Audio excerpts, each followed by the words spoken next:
ንመግለጺታት ሚኒስትሪ ዜና ኤርትራ ዝተመሳሰለ ተባሂሉ ካብ ከተማ መቐለ ዝወፀ ኣዘራራቢ መግለጺ ጊዜያዊ ምሕዳር ክነካፍሎኩም ኢና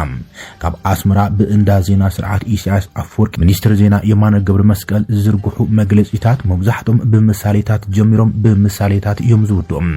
ሕዚ ልክዕቶም ካብ ከተማ ኣስመራ ዝፍነው መግለጺታት ፕሮፓጋንዳ ስርዓት ግደፍ ህወሓት ዝመርሖ ጊዜያዊ ምምሕዳር ብቐጥታ መንግስታዊ መዋቕር ዝኾነ ሰራዊት ትግራይ ዝመርሕ ቢሮ ሰላምን ጸጥታን ኣብ ልዕልቲ መፈራረምቱ ስምምዕነት ፕሪቶሪያ ዝኾነ መንግስቲ ፌደራል ተሪርን ነገራት ዘጓህርን ሓደገኛ ምሳሌያዊ መግለጺ ዘርጊሕሎም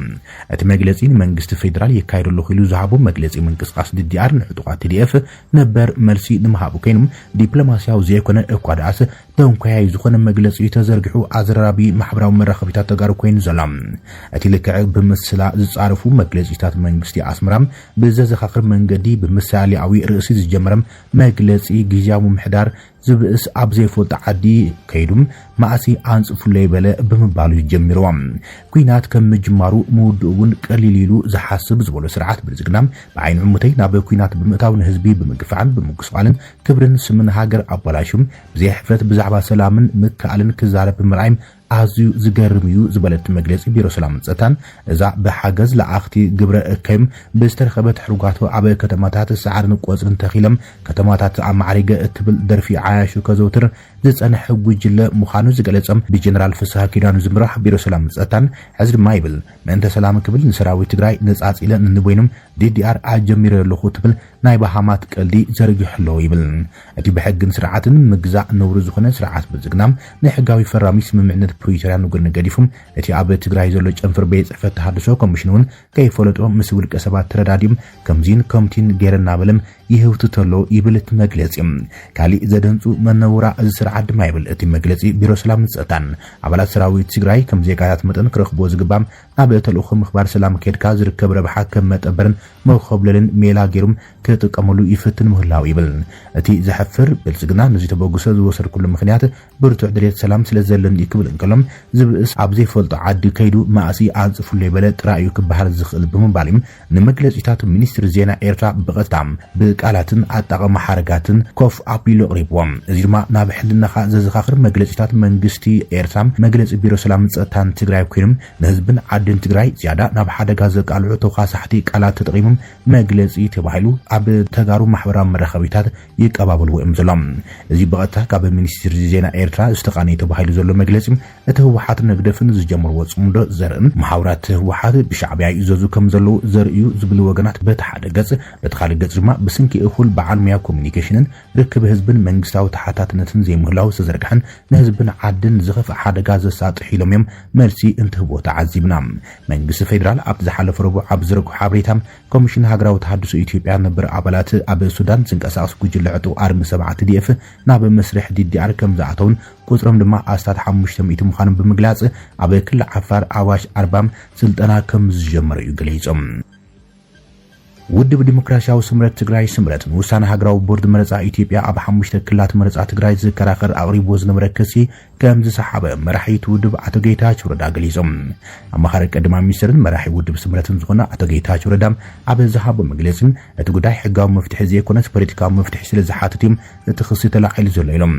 እቲ ውድብ ኣብ መስርሕ ፍርዲ ዘቐረቡ ሰነዳት ከም ውሳነ ባይቶ ፌደሬሽን ዘቐረቡ ሰነዳት ሕጋውን ሕገ መንግስታውን ኣሰራርሓ ዘይኽተሉ ምዃኖም ብምጥቃስ እቲ ክሲ ክስረዝ ናብ ላዕለዋይ ቤት ፍርዲ ፌደራል ወግዓዊ ሕቶ ኣቕሪቡ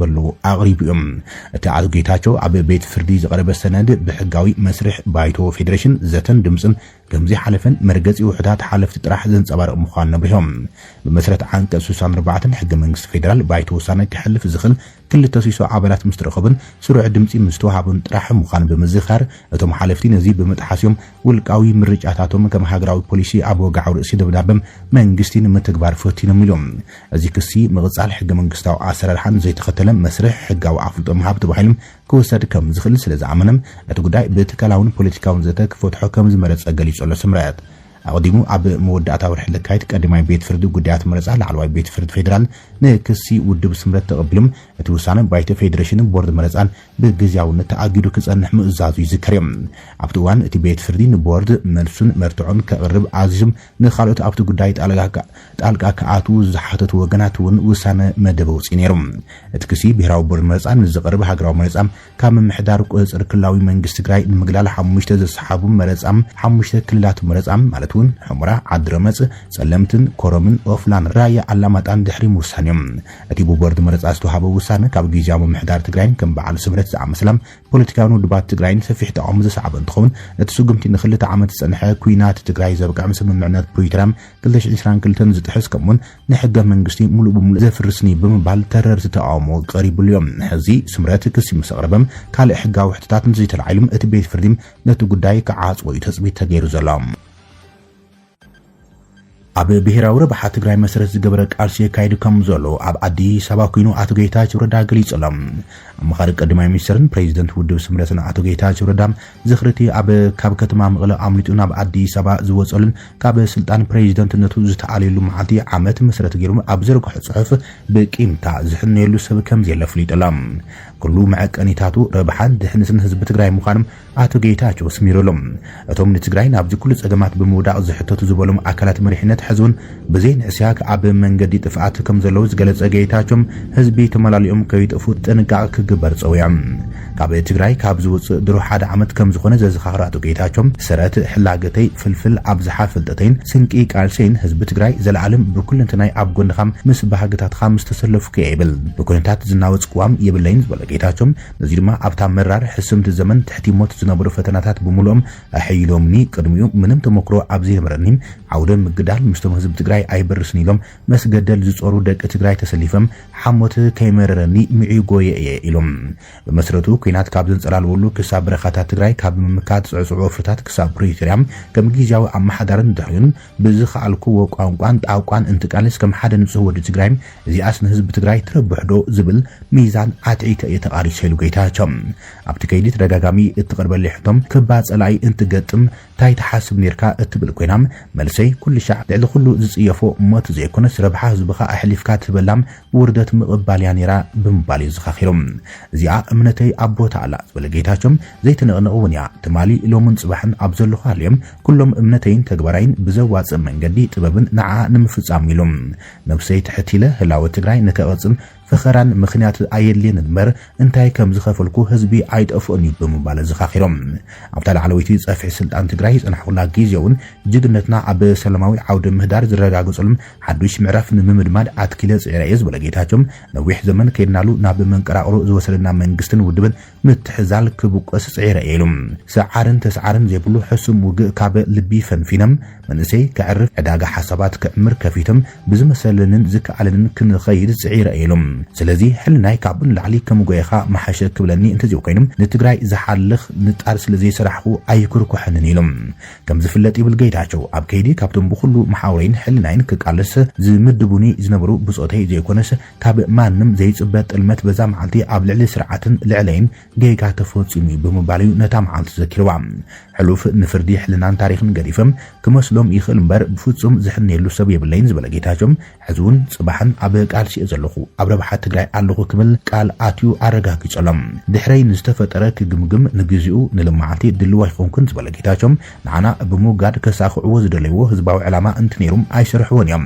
እንተ ስርቂ ሓሶት ሰብ ምግፋዕን ብሽም ህዝቢ ትግራይን ተፈናቃላይን ስቃይ ህዝቢ ምንዋሕግና በታ ዝተረፈት ዓቕሞም ኩሉ ይረባረበሉ ኢሉ ከሲስዎም ምስ ድላይም ይጽምዱ ፀሓይ ተዓርቡ ምህለዋ በዓለሙን ይፈልጥዮም ዝበለ ጌታቸው መንእሰይ ትግራይ መጋበርያ ገበኖም ክገብሩ ዝኽኣልዎ ኩሉ ዋላን ተገብሩም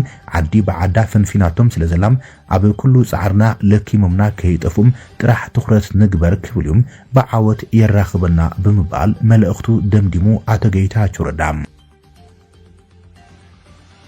ኤምባሲ አሜሪካ ኣብ አዲስ አበባ አጠንቀው እቲ መጠንቀቕታ ጥንኩር ብይቅርታ ዘይመለስን ምዃኑ እቲ ኤምባሲ ንኢትዮጵያ ነፍሊጠሎም አምባሳደር አሜሪካ ኣብ አዲስ አበባ ናብ ሃገሩ ዝገሹ ኢትዮጵያን ንሕግታት ቪዛት ሃገር ክኽብሩ ጻውዒት ተቕሪቦሎም ኤፍል ማሲንጋ በቪዲዮ ኣብ ዝመሓላለፈ መልእኽቲ ናብ አሜሪካ ምስ ኣጥኻ ካብ ዝተፈቐደልካ ናይ ግዜ ገደብ ንላዕሊ ምጽናሕ ዝኽተሉ ሰዓቤናት ምስራዝ ቪዛ ምስጓ ከምኡን ኣብ መወዳእታ ቪዛ ምንጻግ ከም ዝርከቡ ኣብሪሆም ካብቲ ዝተፈቐደልካ ግዘን ላዕሊ ንምጽናሕ ዝግበር ምኽንያት የለን ዝበለ እቲ ኣምባሳደር ከምኡ ምግባር ንኻልኦት ቪዛ ከይረኽቡ ዕንቅፋት ዝፈጥር ምዃኑን እቲ ዲፕሎማስኛ ኣሚተሎም ፕሬዚደንት ትራምፕ ከም ዘነጸሩ ናብ ኣሜሪካ ንክነብሩ ይኹን ብንግዲ ወይ ቱሪዝም ንሓፂር ግዜ ዝገሹ ወጻእተኛት ብፋይናንስ ርእሶም ክኽእለሎም እዚ ጾር ህዝባዊ ኣገልግሎት ከይኮኑ ዝዓለመ ምዃኑን እቲ መልእኽቲ ጠቒሶሎም ኣብ ልዕሊ ኢትዮጵያ ትርከበን ኢሚግራንት ቪዛ ንከም ናይ ጥርናፈ ቤተሰብን ቋሚ ነባርነትን ዝርከቦም ቪዛታት ብምምሕዳር ትራምፕ ዝተወሰነ እገዳ ብስንኪ ዝመፀ ምዃኑን እቲ ኣምባሳደር ኣይሓበን ከምቲ ጸሓፊ ማለት እውን ሚኒስትር ጉዳያት ወጻኢ ኣሜሪካ ማርኮ ሩቢዮ ዝበሎም ቪዛ ሓለፈ እምበር መሰል ኣይኮነን ክብል ኣተሓሳሲቦም ኣምባሳደር ኣሜሪካ ኣብ ፌደራላዊት ሪፐብሊክ ኢትዮጵያ ኮይኑ ምግልጋል ክብሪ ይስምዕን ዝበለ ኣምባሳደር ማሲንጋም ዝምድና ዋሽንግተንን ኣዲስ ኣበባን ን120 ዓመታት ዝቐጸለም ሰናይ ርክብ ከም ዝኾነ እዩ ገሊጾም